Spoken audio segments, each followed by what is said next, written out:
Sarah Keto with a REIT report. Do you know the best strategies for decarbonizing the built environment? Are you interested in learning more about using AI in the workplace? Do you know how to effectively align your DEI targets with your business goals? Learn the answers to these questions and much more at Nareit's REITworks Sustainability Conference, taking place June 28th and 29th in Las Vegas. Join professionals in sustainability, CSR, communications, DEI, finance, and law for 2 days of educational sessions, roundtables, and meaningful networking. Register by May 24th to get the early bird rate and save on your registration. Visit go.reit.com/REITworks REIT report to register. That's go.reit.com/REITworks REIT report. Now on to the podcast.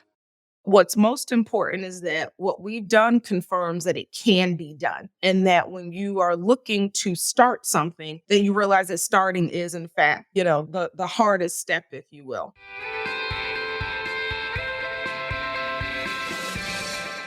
Hello and welcome to the REIT Report. I'm your host, Sarah Keto. It's a pleasure to be speaking today with Adjoa B. Asamoah, a champion of racial equity and an award-winning social impact strategist. She is also co-creator of the Crown Coalition, a national alliance to end race-based hair discrimination in the United States and the force behind the Crown Act legislation. Adjoa, really pleased to be speaking with you today. Thank you so much for having me, not only here, but I also just need to acknowledge Steve and Kathy and Eris and Afia and the entire Nareit team for having me speak at the conference in Phoenix. I had a blast, and it's an honor and a pleasure. Now I consider myself at least part of the extended family for Nareit. So thank you for having me today. Oh, it was definitely our pleasure. So let's start, if you would, by looking at the Crown Act and really sort of describing how it was groundbreaking in so many ways. Well, groundbreaking is right. It is the first of its kind, at least in terms of scale and scope. It truly is a blueprint for championing change outside of legislative bodies. This movement was not birthed by any lawmaker. Instead, lawmakers were chosen and agreed to lead this, at least in the beginning. Now we see lawmakers who are raising their hands and just stepping up to the plate. But in terms of really building the movement, my team and I really created something externally and then brought it to the lawmakers, which we don't always see. It's more of a national public policy campaign, but it's really a movement in that we are focused on both championing change where policy is concerned, but also changing culture around natural hair and protective styles. Sometimes lawmakers introduce bills and people never know about them. But in this case, we created the model and then brought it to them. So for me, as someone, as you said in the intro, lifelong racial equity champion who's been doing this kind of work my entire life. And so as someone who truly values civic engagement, I think it's really important for us to, as a collective, think about civic engagement outside of voting. Voting is one tool, one critically important tool, but nonetheless one tool where creating the society we want to see is concerned. But truly getting involved in our public policy process is something that, to me, is equally critically important. So yes, it is groundbreaking on so many fronts and really shows that people can have a role in, again, creating that society that they want to live in.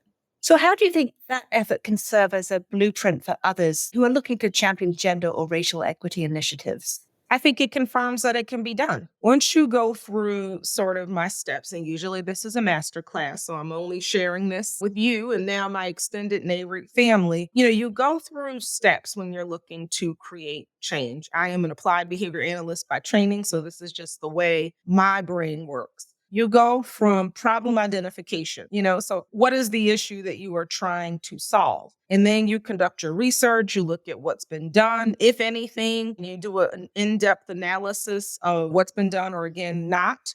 You explore sort of how the issue is currently framed in the public discourse. You develop a solution. You determine what that looks like, and then you build coalition. So again, those are just some of the steps that someone will want to take into account when you are looking to truly champion and change. And again, that's just a framework, if you will, But what's most important is that what we've done confirms that it can be done. And that when you are looking to start something, then you realize that starting is, in fact, the hardest step, if you will. Right. And that really leads into my next question, because sometimes the massive scope of a problem causes reluctance or hesitance to address an issue.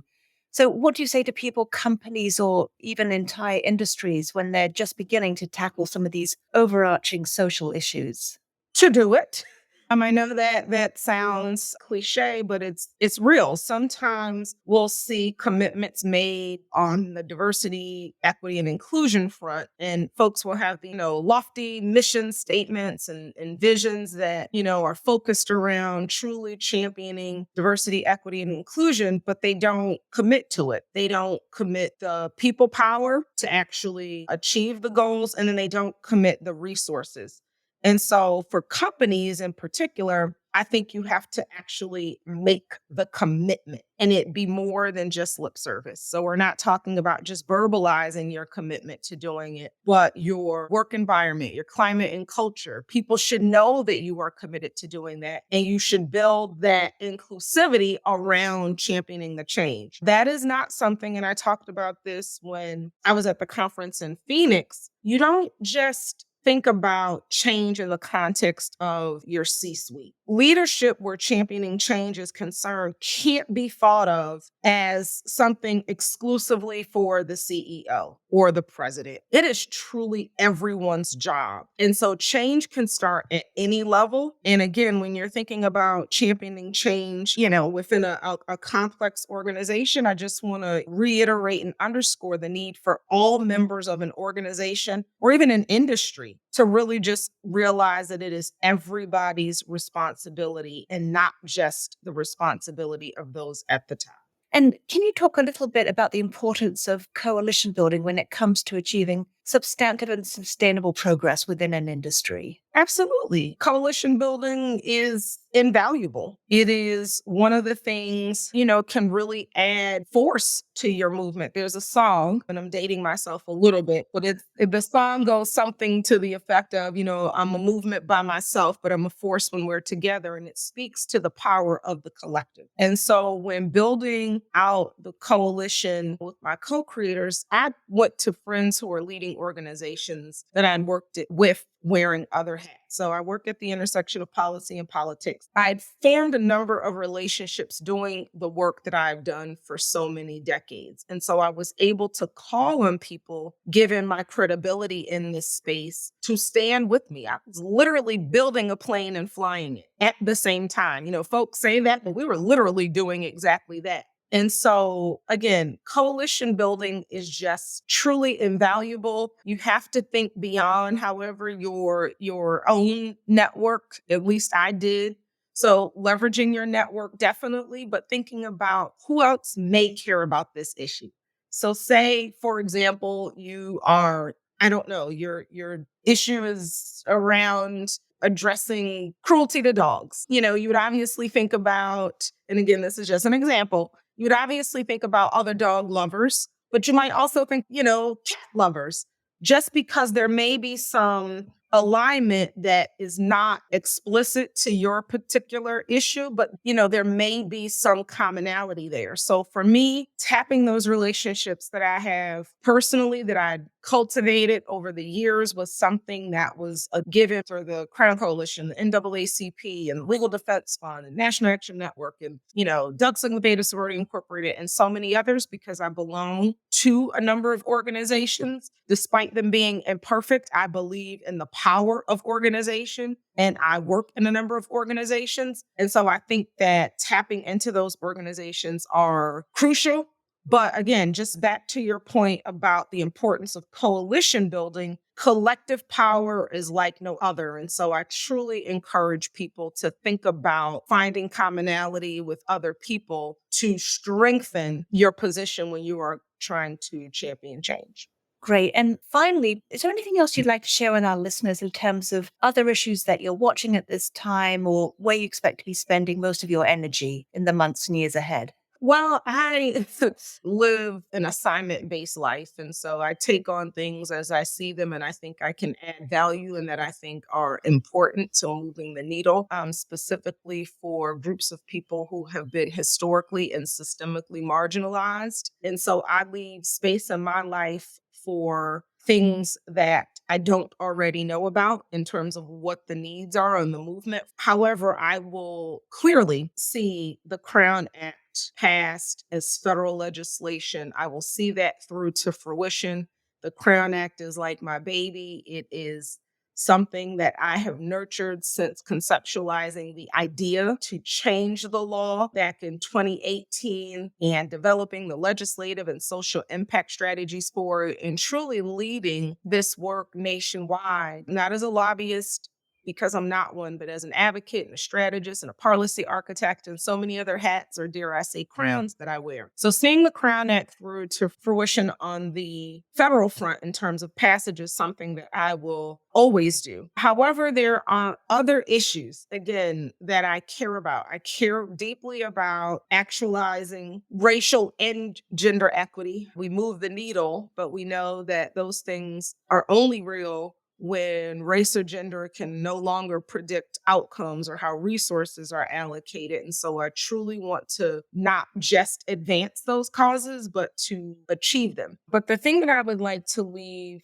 Nareit members with is that when you are thinking about championing change for good, I sort of go back to the default ABC method. You always want to assess the problem and accept the challenge. And then, of course, be a leader and build coalition. Remember, C-suite title is not needed. And then really champion the change, own it, take ownership of it, and work collaboratively with others to build out that coalition. And then ultimately that enables you to change the trajectory. So don't be afraid by, the magnitude of an issue.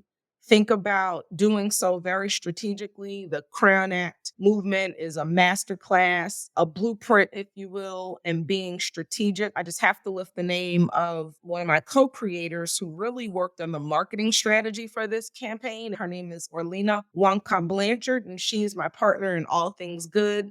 But as strategists, we sat down and sought to create a movement. So this didn't just fall out of the sky. This isn't something that was, I know it always sounds better when it's organic, but we sat down and we actually thought about it and mapped it out. And after I said, let's change the law, and the team got on board because they were going to think about addressing race-based hair discrimination in the context of algorithmic bias and artificial intelligence. But I personally said the best approach is to change the law because that's my skill set and what I know how to do. And so again, just speaking to the power of coalition building, but working collaboratively with others, that's what the coalition sort of exemplifies, if you will. But again, for leaders, ABC, assess the problem, accept the challenge, be a leader, build the coalition, champion change the trajectory where your issue is concerned. Adjoa, thank you so much for taking the time to speak with me today and sharing your insights.